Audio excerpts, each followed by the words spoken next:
out here at the cellar this morning. Just thought I would come show you guys the progress. They're unloading the truck right now, so there's not very many potatoes coming off, but it will pick up. They're currently unloading. Go show you it in the cellar.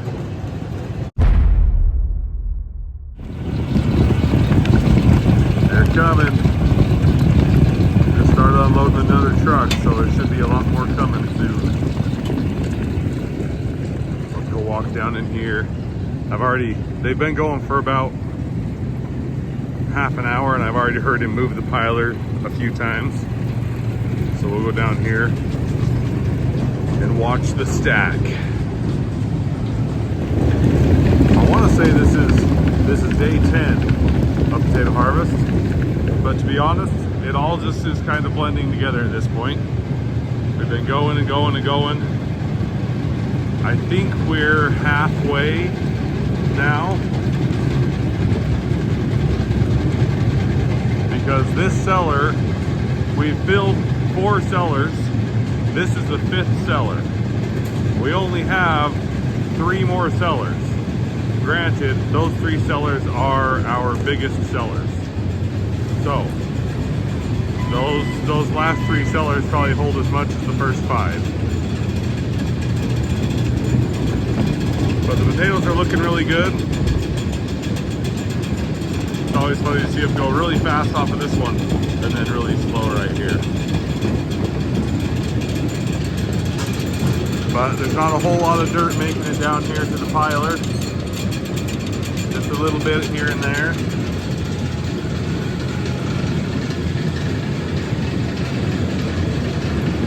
And now here's the pile.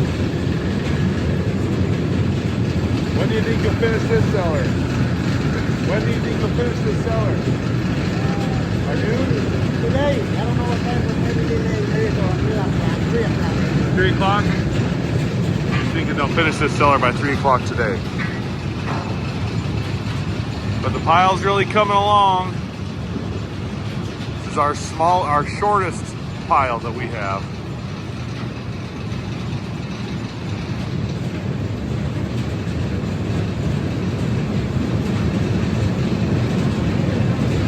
But this new equipment really makes the cellar it really makes the cellar really smooth and really efficient. We've only had to stop a couple of times, and that was because of some electrical issues, but we were able to get those fixed pretty quickly. So hopefully we shouldn't have any more electrical issues the rest of the time, because we'll be here at our own cellars. So moving all of our cellars here are wired the same. I'm not sure why the other cellars weren't. They were supposed to be wired the same, but for whatever reason, they weren't. So hopefully we won't have any more electrical issues for the rest of the harvest. I've got to walk out, and I've got to go out and grease my vine chopper and get it going. These hopper conveyors have sure made it nice. We were thinking that we wouldn't be able to get them moved out because it's really tight between the door right here. We thought we might not be able to get the one that we need to move out past the other one. But so far, it looks like they've been getting them out, because they're not stacked up here against the wall. So they must be getting them out. I haven't been here for that part. I've been out in the tractor.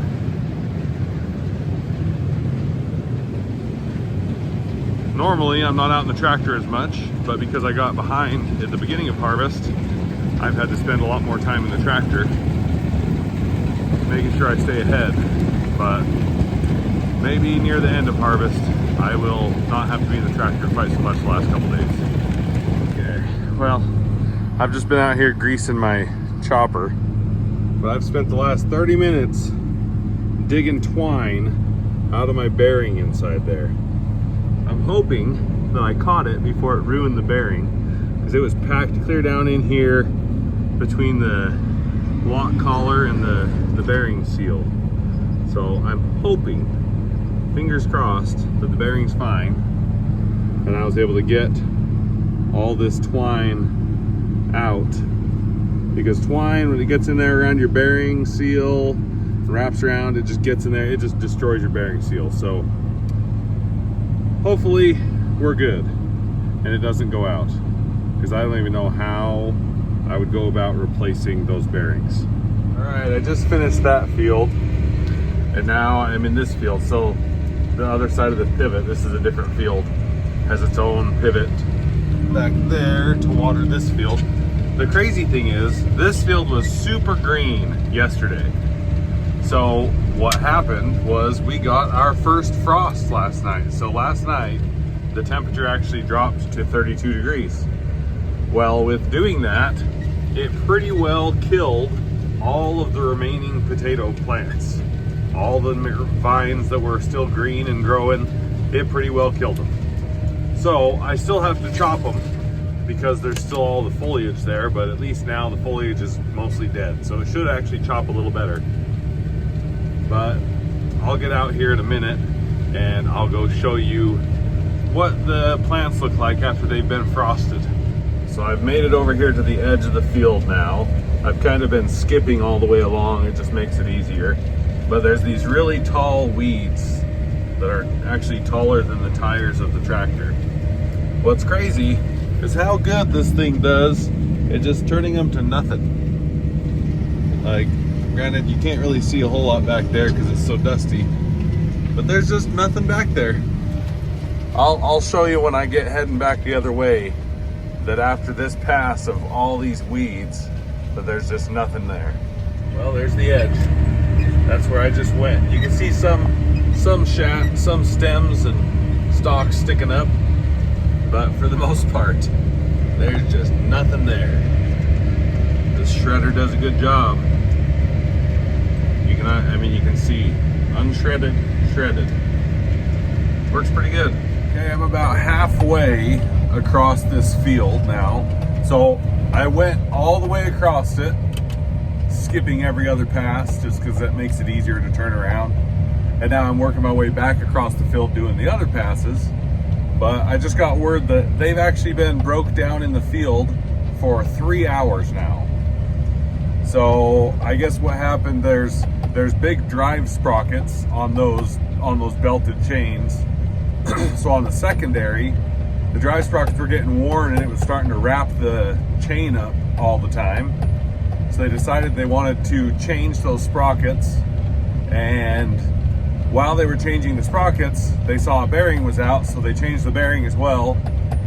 And then they put the sprockets on and decided that the sprockets that they had were the wrong pitch. So the pitch of the chain is the distance between the chain links. So that's what the pitch is. So I think ours are 42 pitch, and the sprockets that they brought out were 50 pitch. So they were too wide, so they wouldn't work. So they had to run back to Blackfoot and get the right pitch sprockets for the chain. And now I guess they're getting it all put back together. They're almost done, almost back going. But yeah, they've been broke down for about 3 hours, so not ideal. But I mean, you can't have a harvest without having a big old long breakdown at least once or twice. Looks like we've had about 2 or 3 of those now. So hopefully, fingers crossed, we don't have any more. All right, I just got that field done. So that field is all done. So I'm just right next to it. Now the roads are going this way instead of this way. So shifted just a little bit. They are still way over there. You can see one of our trucks driving down the road right there. So they're still over there on that field over there. And I don't know when they're, well, because of that 3-hour breakdown they had, they have not changed cellars yet that I know of. So I think they're still going. I can see a lot of dust over there, so they must still be going. I don't know when the cellar is going to be full. I do have my drone right here charging because we have another sunset setting up. Granted, it's not going to be as good as last night because there's almost no clouds in the sky, but it should still look pretty cool.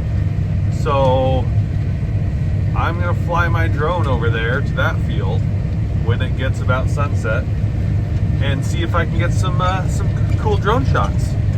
But until until then, I'm gonna keep on keeping on.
I'm done vine beating for the day, but we're not done working.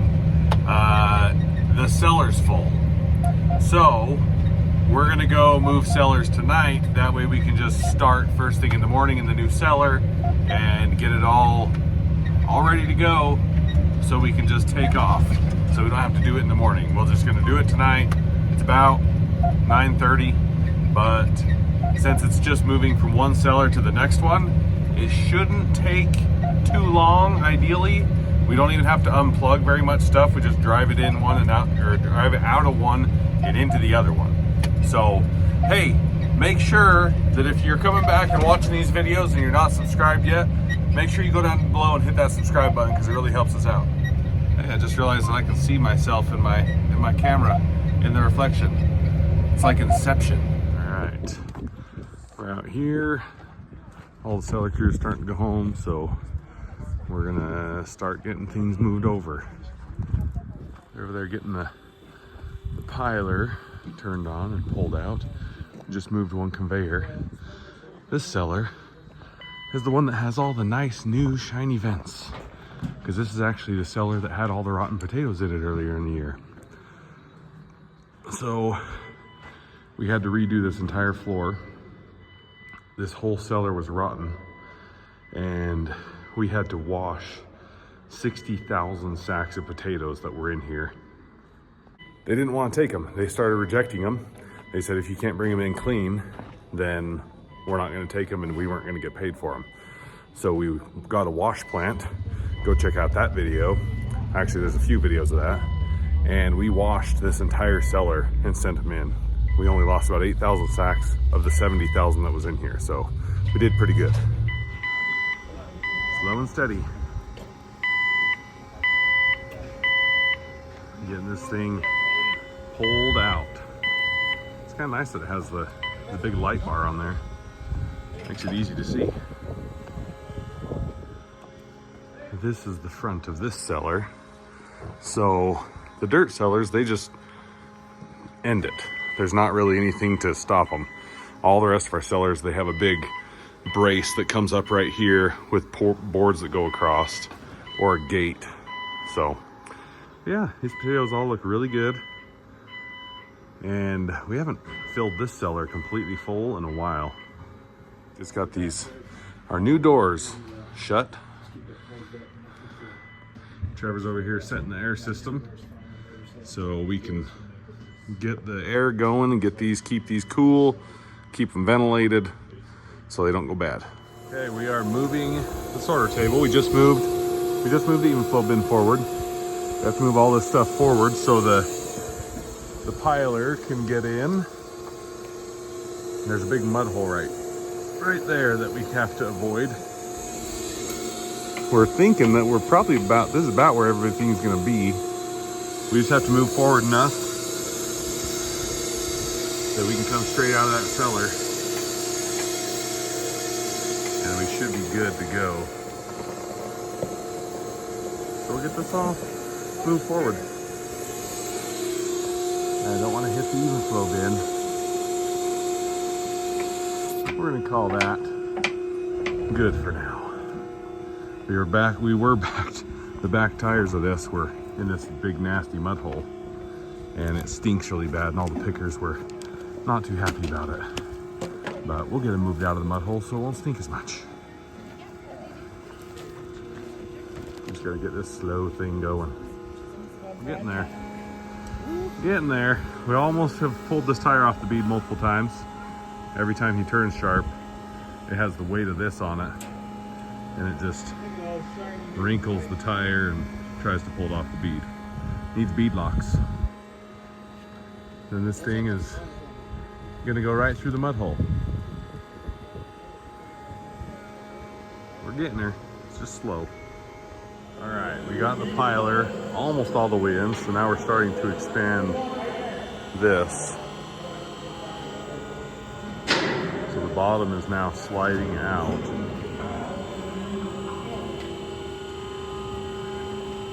And expanding.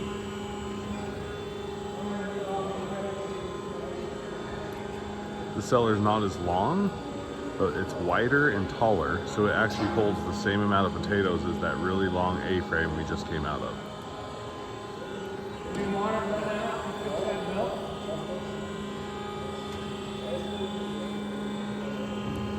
There's a lot of people to swing these big conveyors around. 40-foot conveyor, 42 inches wide. About 10 people. Even then, it's kind of hard. We're almost there.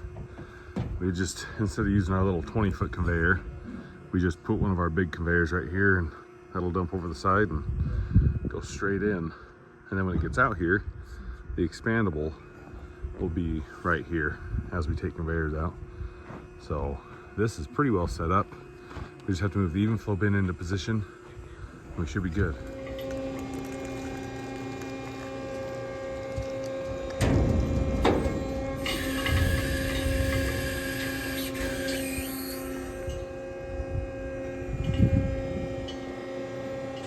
At least this thing moves the fastest out of everything.